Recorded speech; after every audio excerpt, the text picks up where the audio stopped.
Olá, de novo eu estou aqui para falar um pouco sobre esse módulo 5.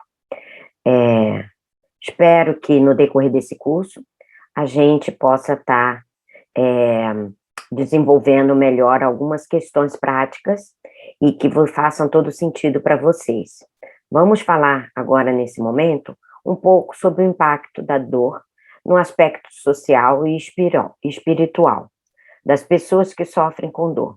Sabemos hoje que a saúde é um fenômeno clínico e sociológico, vivido culturalmente. Isso há muito tempo. Sabemos que os determinantes sociais do processo de saúde e doença são interferidos pela idade, o sexo, os fatores hereditários, dependendo do estilo de vida dos indivíduos e de toda a sua rede de suporte social também, que vai nos proporcionar condições de vida e de trabalho. Sabemos que o estado biopsicossocial das pessoas vai dizer exatamente a qualidade de vida dela e aonde elas estão, quais são os seus determinantes sociais de saúde. Em qualquer sociedade, o corpo é a matéria que constitui a pessoa, a qual é a estruturação e sustentáculo da vida social, funcionando a dor e o prazer como marcadores somáticos e como indicadores de intervenções. E como indicadores refletem a satisfação das necessidades concretas e a sua gradação reflete as condições sociais e econômicas a que os sujeitos estão submetidos. Lembrando que hoje, diante de tudo que nós estamos vivendo nesse momento, em pandemia, onde esse marcador social nos foi limitado, nos foi totalmente afetado também, isso repercutiu e repercute muito na nossa saúde física e na nossa saúde mental. Sabemos o quanto as relações interpessoais, a nossa vida social, e aí não é só particular, mas também socialmente, nossa posição na sociedade tem muito a ver com a qualidade de vida. A dor crônica, ela sim, interfere significativamente em importantes atividades do cotidiano, como um sono adequado, um caminhar, um autocuidado, viajar, se comunicar, seu lazer, né? As suas atividades de vida, as atividades de vida diária, né? As suas atividades laborais e a sua autonomia. Já falamos sobre isso em módulos anteriores, mas a dor, ela pode perturbar ou interferir seriamente em aspectos da vida diária, como já mencionado, chegando até a transformar sua dor em um foco preponderante em suas vidas. Lembram daquele modelo que eu mostrei, o quanto a dor vai tomando uma amplitude muito grande e ela chega a um momento, essa dor crônica, que ela vai dominar e vai reger e vai determinar se a pessoa vai ou não fazer suas atividades de vida diária, se vai atuar na sua profissão, se vai estudar, se vai se relacionar. Então, ela toma uma dimensão muito grande e se torna a própria vida da pessoa que a sente.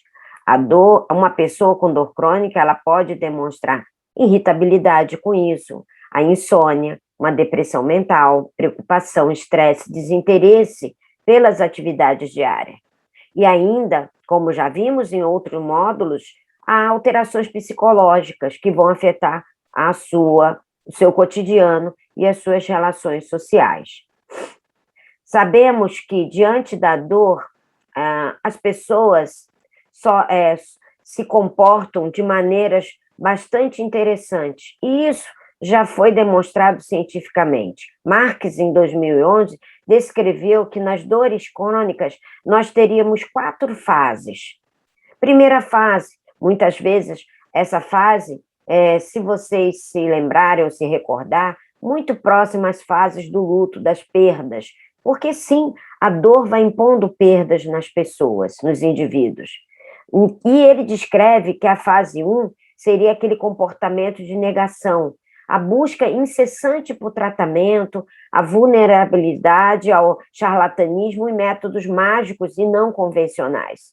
A busca era pela pílula mágica. É nessa fase 1, de negação, de não aceitação da sua condição.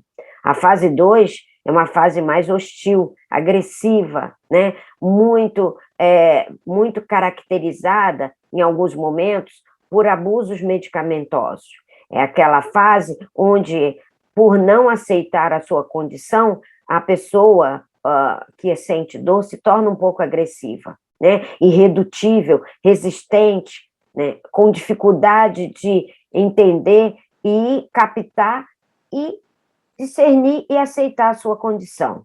A fase 3 começa a fase da depressão, do desespero, busca pelos tratamentos, dificuldade de aceitação de ajuda pessoal. E ainda também manter um certo uso abusivo de medicamentos. Essa fase 3 é uma fase de pré-contemplação, onde o paciente começa a entender a degradação e a sua condição de qualidade de vida tão comprometida, percebendo as perdas e os prejuízos que a dor está te impondo. A fase 4 já é uma fase de aceitação da incapacidade, permissão de uma abordagem realística no tratamento, podendo ser ajudado.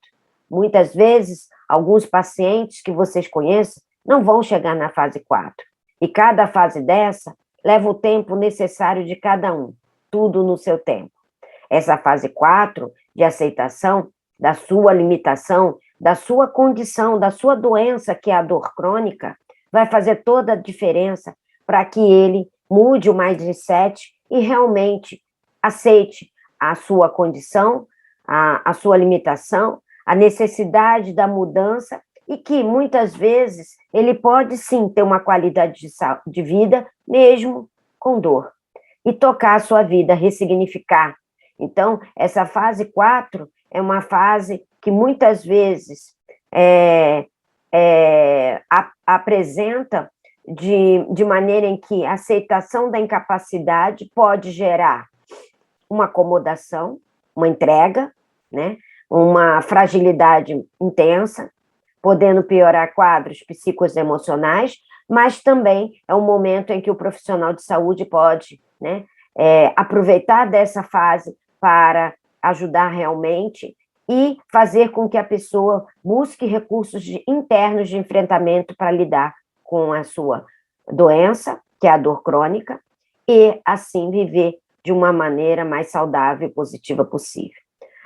Aqui nesse fluxograma, a gente está mostrando a diversidade da expressão da dor, incluindo a severidade, duração e consequências psicossociais, né? Efeitos desencadeantes, como estímulos aversivos, internos e externos, vão gerar resposta psicológica estereotipada, né? Muito relacionada com fatores predisponentes, como determinantes genéticos, aprendizados, né, experiências anteriores e fatores ocupacionais. E a resposta à dor, ela pode ser verbal, motora, comportamental e orgânica, ou ambas ou alguma delas. Esse é um processo de manutenção, de condicionamento operante, que pode também retroalimentar os estímulos desencadeantes. Esse condicionamento respondente, diante dessas respostas, pode levar a perdas das habilidades em lidar com a dor, percepção fisiológica inadequada nas percepções, interpretação, antecipação da dor, memória e até perda da autoajuda. Veja o quanto um fator, né, inicialmente, muitas vezes, que é a dor tão desvalorizado pelo paciente ou até mesmo pelos profissionais, pode causar e expor o paciente a consequências tão devastadoras. Então, veja, o profissional de saúde tem uma extrema importância primeiro, no entendimento desses fatores, dessas respostas, muitas vezes, né, esperada, mas não natural e normal manter o paciente nesse processo de manutenção, né? Porque isso degrada a dignidade humana, né? E isso faz com que as pessoas vivem num estado de desesperança, de fragilidade, de vulnerabilidade muito grande. Então, essa adversidade, né, essas consequências psicossociais pode se manter e se perdurar, gerando uma perda muito grande da qualidade de vida. A vida social, então, o que envolve? Envolve muitos grupos, muitas interações, seja através de amigos, familiares, religião. Vamos falar um pouco sobre espiritualidade, que está muito diretamente ligada a esse bem-estar biopsicossocial, sendo que cada um representa um aspecto da vida da pessoa. Entretanto, cada grupo também exige uma participação vinculada com compromissos, entregas, desenvolvimento, desempenho de papéis. E quando se tem dor, e isso pode estar totalmente comprometido. E aí, sim, entrar nesse estado que eu acabei de mostrar. A espiritualidade, então, vem trazendo um aspecto de extrema relevância, que faz parte também e que interage com o aspecto físico, com o aspecto emocional, as conexões, elas não são esses aspectos todos que já foram citados até o momento, eles não são isolados, eles interagem entre si, eles se retroalimentam. A espiritualidade, então, como já vimos em módulos anteriores, tem sim uma responsabilidade e tem um papel extremamente importante no enfrentamento da doença e com impacto positivo na qualidade de vida. Por isso, está aqui junto com o aspecto social. A espiritualidade, ela manifesta a essência da pessoa, né? Ajuda na relação ambiental, intra e interpessoal, e é vital no processo de dar significado e finalidade à vida, especialmente quando existe um sofrimento, muitas vezes esse sofrimento relacionado à dor. Então, entender a espiritualidade como um aspecto também importante e interrelacional é vital para que a gente possa ajudar os nossos pacientes. Ter propósito, metas estabelecidas, faz parte do processo terapêutico. A espiritualidade é vista como uma relação entre forças superiores e as capacidades humanas, para além das religiões e de seus específicos credos. É uma variável que vem demonstrando, tanto com dados objetivos como subjetivos, que visões positivas de esperança têm impacto significativo em melhorar sintomas, favorecer a adesão aos tratamentos convencionais e desenvolver estratégias afetivas para controle das crises álgicas e de outras manifestações clínicas. A espiritualidade, gente, é poderosa. Ela é poderosa porque resgata o indivíduo na sua essência. Um indivíduo que com dor crônica muitas vezes se encontra numa desesperança profunda, num desânimo, numa falta de vontade de viver muitas vezes. A espiritualidade traz uma visão, uma nova lente para olhar o futuro, olhar a luz no fim do túnel, ver que é possível sim. Então, utilize dessa ferramenta, ela é muito poderosa. Tem um estudo americano realizado em 2018 que mostrou que os aspectos positivos também pode haver malefícios. A espiritualidade, ela pode aumentar o impacto também negativo da ameaça à vida, percebidas pelos pacientes, pode estar associada a uma incidência de efeitos colaterais, como sofrimento psicológico, ansiedade e depressão. Veja, sempre devemos usar as armas certas na hora certa, sempre digo para isso. E quando a gente percebe que a espiritualidade é um aspecto positivo e reconhecemos isso, devemos utilizá-la em prol do paciente. Enfim, os profissionais de saúde que lidam com pessoas com dor, eles devem avaliar sistematicamente esse aspecto e estimular o bem-estar biopsicossócio-espiritual, por meio de diferentes estratégias que façam sentido para cada paciente familiar.